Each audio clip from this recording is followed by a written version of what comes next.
Hey everyone, I'm Christine Gritman. This is, of course, Let's Talk About Brand. I do the show every single Friday at 12 noon Eastern Time, or 9 a.m. Pacific Time, or 5 p.m. British Time, or whatever time it is where you are.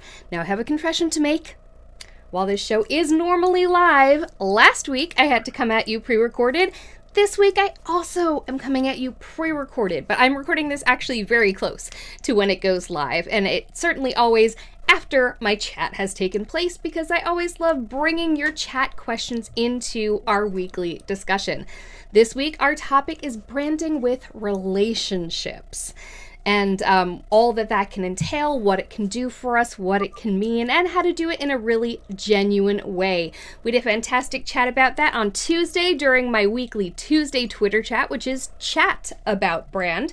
Make sure to check that out, Tuesdays at 12 noon Eastern. And so we talked all about relationships and branding so that I could talk about it a little bit better with my guest today. My guest today is the amazing Jessika Phillips. Jessika Phillips is the founder of Now Marketing Group in Lima, Ohio. She really put Lima, Ohio on the map in a big way. You may have seen people talking, including me, about Social Media Week Lima, which is an incredible conference that's actually just taking place in a week and a half at this point. That's insane. So we're going to talk a little bit about that, but we're mostly going to keep it to what Jessika is known for, which is relationship marketing. I'll ask her a little bit about what that means, and then also specifically how other brands can become a part of your brand, especially since the theme of her conference this year is co-create, which certainly is relevant to that. Without any further ado, let me bring on Jessika. Yay, Jessika! Hello. Thank you so much for having me on. I love it. Thank you so much for being on. Now, as I said before, we're really talking specifically about how relationships relate to branding, but first, just because in case someone isn't already familiar, I would love you to just tell us a little bit about what relationship marketing is, what it means to you, and how it shapes what you and Now Media do. Now Marketing Group, sorry. No, you're good. You got the now in there. And I was just proud because you said Lima. You got it right. I love it. Social Media Week Lima. Yes. But no, so my personal mission is to help inspire businesses and individuals to love more, give more, and be more through authentic relating. Because I do believe that relationships will always be more powerful than marketing, and relationships are the currency really of business. And so when we think about that, relationships and what relationship marketing is focusing in on growing repeat referral business, kind of taking word of mouth that we all know is the best generator of business when somebody's referring you in a warm lead, and now thinking of it as world of mouth because people are talking online, they're referring others. And as they're doing that, the world is taking notice, and they're getting an inside look at what it's like to work with a company and what the experiences would be like. So relationship marketing is focused on the long-term gain of growing repeat referral business and truly thinking about going deeper with your clients to grow with them over time versus just wider and trying to cast a big net to get clients that may or may not stick with you. And I love what you said, especially about world of mouth. Mm-hmm. It used to be just kind of in a local area. People would physically have conversations at the grocery store or wherever.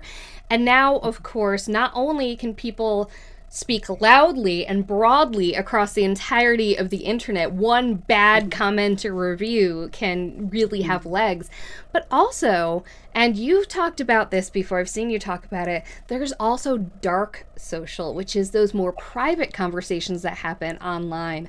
So I would love to hear from you just a little bit about what it means for the impact of what people are saying about us behind our backs, and how that really impacts our brand in a huge way.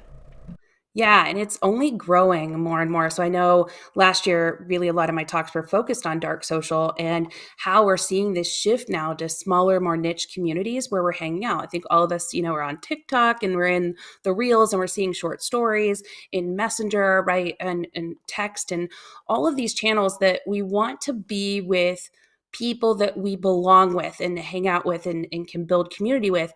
And what that looks like for brands today is we're trying to market, even though the World Wide Web is open and we feel like we can go everywhere and anywhere, people are really starting to shut down. All of us are trying to shut down and not be interrupted. We don't like interruption marketing.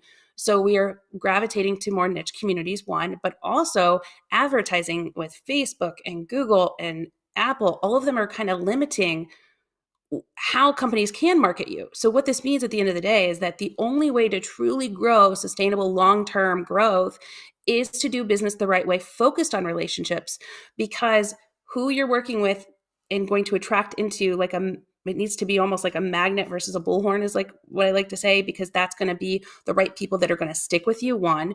But two, if you build a good relationship with them, when they're in these smaller niche communities, they're going to be talking about you in a positive light. So when I'm asking you, Christine, what, is the best lipstick to buy, right? Because I want those perfect red lips like you, and you're giving me a referral, you're going to refer a brand that you love, you've used, and, you feel like they have good customer service or whatever. And me as a brand or as a brand is thinking about when people are talking about them, dark social is making up over 80% of our traffic coming to our website right now. And like I said, it's only growing more and more. And all it means is that brands can't see, they don't see that conversation. They don't know where that traffic is coming from. So we don't know where to advertise. We don't know, is it good sentiment or bad sentiment, unfortunately, until it's too late. So unless we're doing the groundwork ahead of time to really build those relationships, treat customers the way that they should be treated, give them a positive experience. And even people that aren't our customers, just be a good human, a good brand. Our team members, right? The people that we work with in the community, in even the people that are on our social media channels, really show up in a way that is focused on being our true selves and doing good business, because people are going to be talking, and now brands, they have to do the work, because those conversations are either going to be good or bad, and they're going to impact the bottom line. And hopefully, if you're doing things right, you're invited into those conversations, and grow that way. Absolutely. And it's so important to be conscious of the fact that it really has changed how it happens. But when it comes down to it, how you treat people, especially how you treat customers, it's always going to impact your brand. It's just now on such a direct level. Now, I'd like to talk about another way that relationships impact our brand, which is our public relationships with other brands and with other people. And this, of course, applies whether it's a corporate brand, a product brand, or a personal brand. So I'd like to actually start with brands first, company brands, things like that. How can they leverage relationships with other brands? What does that look like in practice, and how can it be genuine and authentic? Yeah, I love this, because the theme, like you mentioned, of Social Media Week Lima is all about co-create. So both what's happening in the metaverse, right, and AR, VR, but also what's happening, exactly what you just mentioned, on brands connecting with other brands to build a good rapport, brands connecting with their customers to build a good rapport, brands connecting with community as a whole to build a good rapport, or even like influencers and things like that. But when it comes to brands working with other brands, the whole gist of everything, before we even get into how we're going to change up our business and be, shiny and attractive to everybody that wants to come into us, we have to really get centered on knowing what we're really doing at the end of the day, and what does it mean for our business. How do we want to show up? What do we want to be known for? What is our brand personality?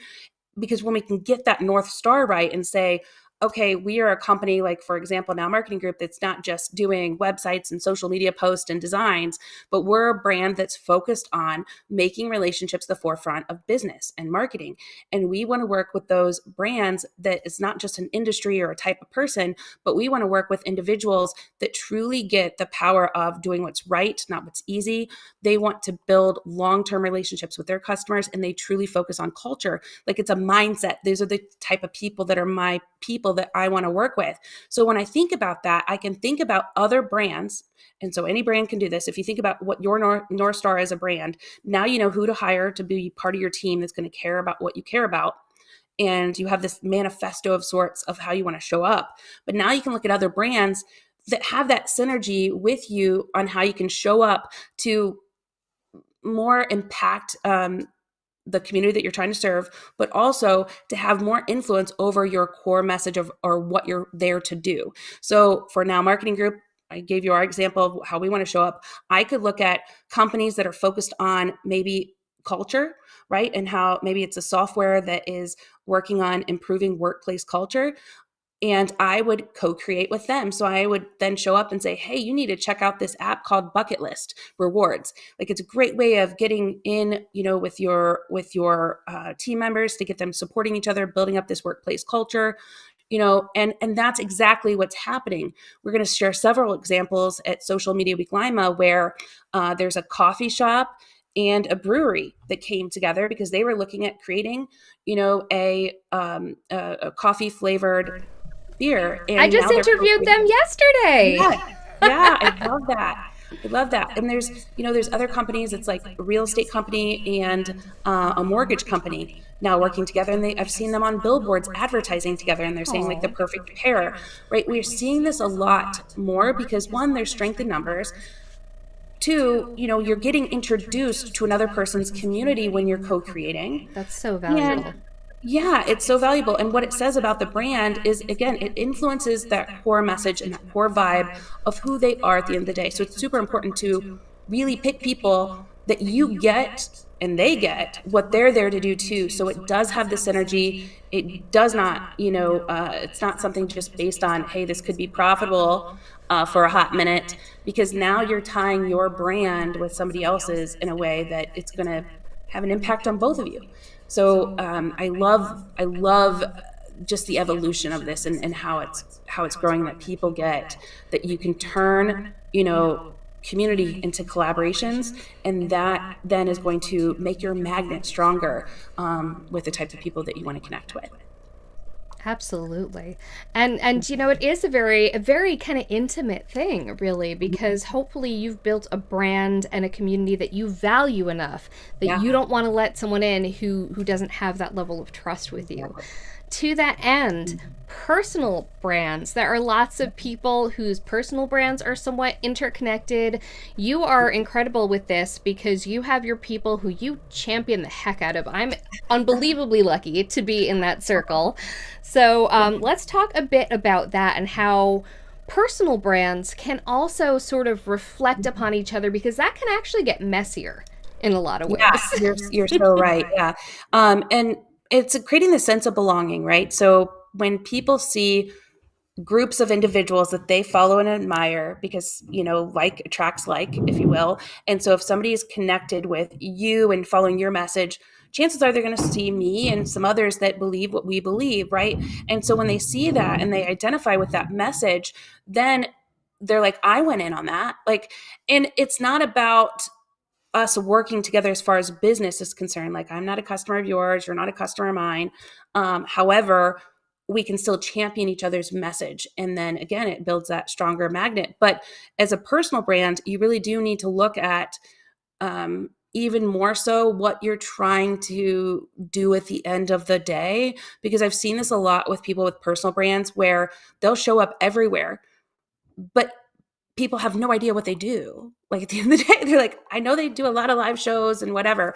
So you still have to make sure that you do have a clear path of where you're trying to attract and retain, and really kind of what your impact is at the end of the day. Because if not, it's really easy as part of a personal brand to just get exposure, right? That payment that never shows up when people are asking you to show up for exposure, I've had right? that issue a lot.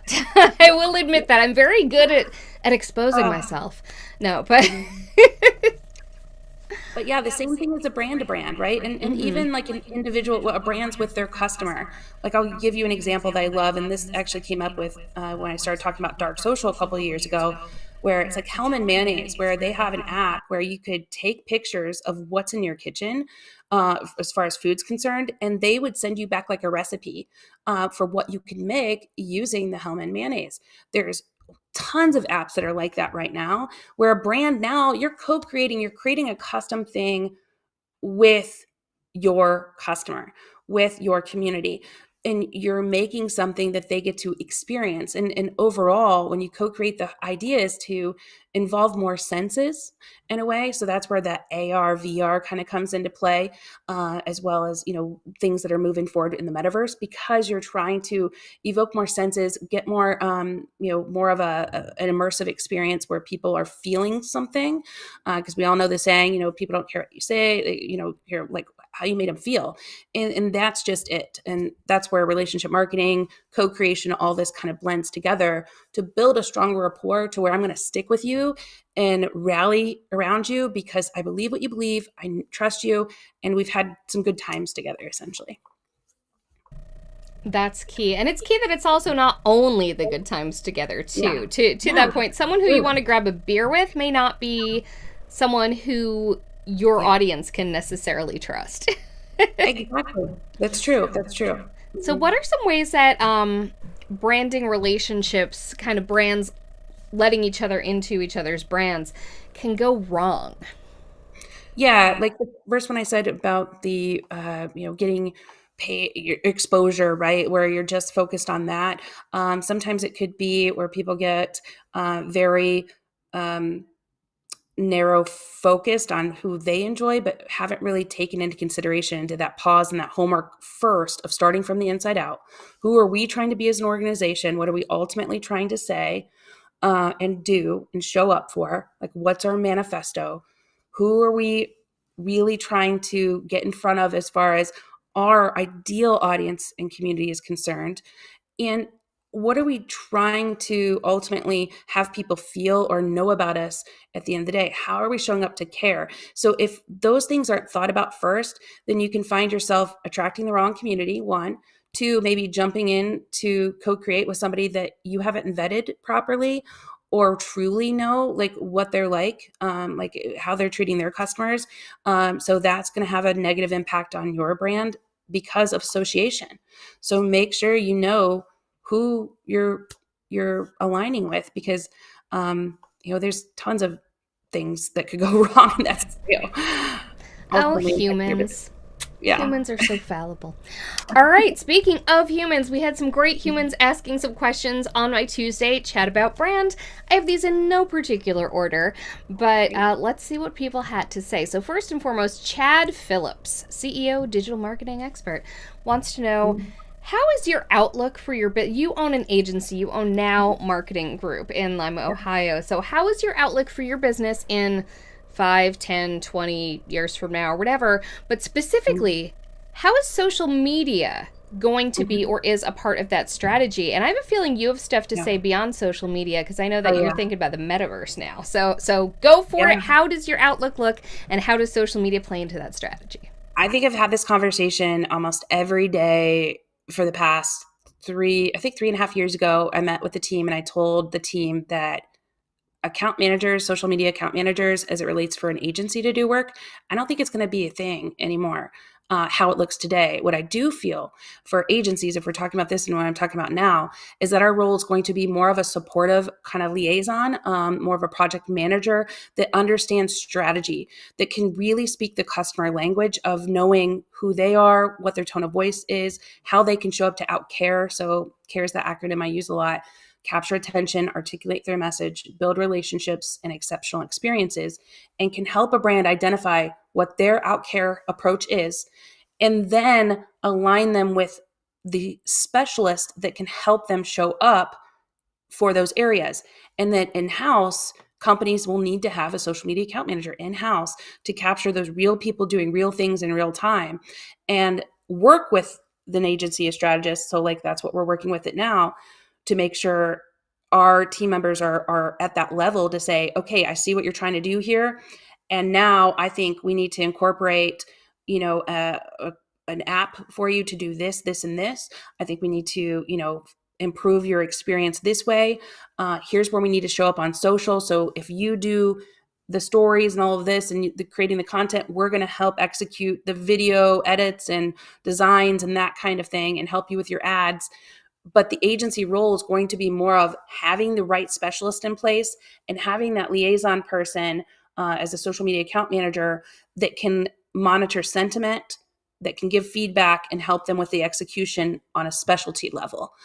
So that's what we're doing now. We're also working on training and just making sure that a client is growing with us, not slowly fading with us. You want a client learning with you and growing so they can do more things in-house, knowing their brand, and you can help them with the specialty things. So really focused on that is a big thing. And then really helping brands with culture, because I feel like this is going to be the differentiator from companies. If they don't get their culture right, their marketing is never going to be right and their business is never going to grow.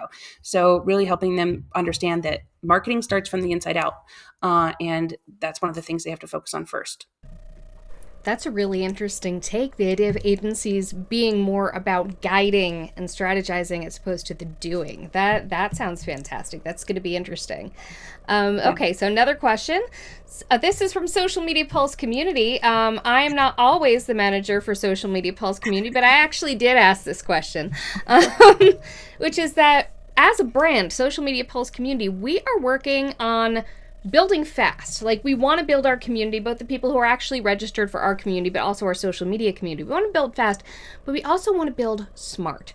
So how can you go about relationship building in a way that's highly strategic and effective for growth, but also genuine and long-lasting, not like fake or transactional? Is it an either-or circumstance, fast or strong, or is there a way of kind of harmonizing both? I do feel like you should have a goal when you set up what you're trying to do, but not be so focused on it that you cancel out things and say it's not working, because you can't buy community, right? And there's no way of buying a relationship that's real and authentic.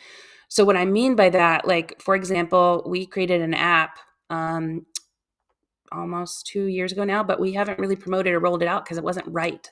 And the idea was that we're having this app full of trainings called the Relationship Marketing Mentor, where our goal was to have it make X amount of revenue, because we're going to offer trainings and keep that updated and make sure that we are creating that space for social media account managers. Because what did I say a minute ago is that in-house companies are going to hire social media account managers, and we don't want them to feel threatened by still working with an agency that we're going to try to take over their job. Our goal is to work on the specialty things and to help guide. So we'll do the things that social media account manager may not, have the specific skill set in: video design, whatever, ad management. So building that app, we set up a goal for what we wanted to have as revenue out of it. We set up a goal of how many people we wanted to have sign up. But at the same time, knowing that I can't push something out that's not going to give us the best, put us in the best light, one. And two, I didn't want it to damage the relationship by just pushing something off because there was a goal to reach, right? So I think we have to have both. But I really do think if you had to put one or the other, things should not, when you think about relationships, it should not be equivalent to it needs to make this much money. I think you'll know by reduced churn instead. It's what you're not losing more so than what you're selling at the end of the day. I love that. It's about what you're not losing. Oh, that's beautiful. I'm going to go with one more of these Actually, there's two. Damn it. All right. Well, we'll be quick. What is your favorite what is your favorite way to build relationships as a brand that you always enjoy doing? Your best, where you're like, "Oh, this is my jam." Personalization. I know that's a cop-out because there's many ways of personalizing, but I would say personalization, taking note and listening, and then personalizing, whether it's a gift, an audio message, a card, recognizing someone and uplifting them in a way that's personalized to them and it could not be balked. You can't balk do it. So I think those are more meaningful, it's more impactful, memorable, and something that's really going to help accelerate the rate in which you're growing relationships.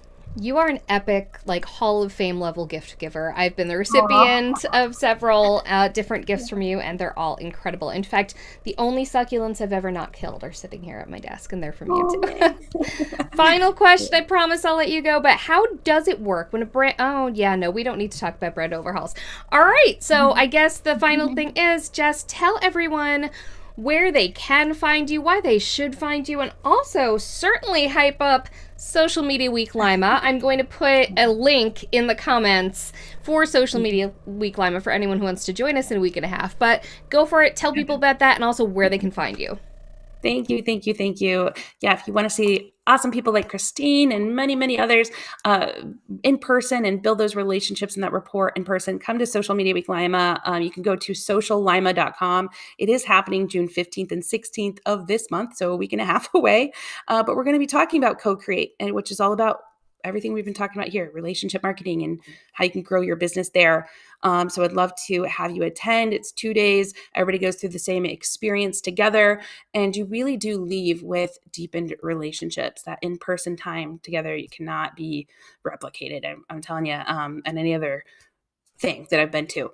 The other way to connect with me and why you should, I don't know. I think I'm a good people. I love to build a relationship with you and, get to know you and how I can support you and cheer you on. And you can visit jessikaphillips.com to find me, Jessika, Phillips.com, and whatever social channel you hang out on, I'm there. So find the link there. Fantastic. Well, thank you so much, Jessica. This was fantastic. I can't wait to give you a hug in real life in just a week and a half. I love it. Thank you. Thank you. Bye. And as for all of you, if you're at Social Media Week Lima, if you click that link, then I can give you a hug in real life in a week and a half too. But if not, I can give you a virtual hug every single week, both here on Let's Talk About Brand every Friday and on Chat About Brand, my Twitter chat, every Tuesday. Next week, our Tuesday Twitter chat is going to be all about brand priorities. So it's kind of about the hierarchy of messaging. You can't be all things to all people because then you're nothing to anyone. So we're going to talk about how you figure out as a brand what your priorities are in kind of the messaging that you put forth, what matters to you, what your kind of key pillars are.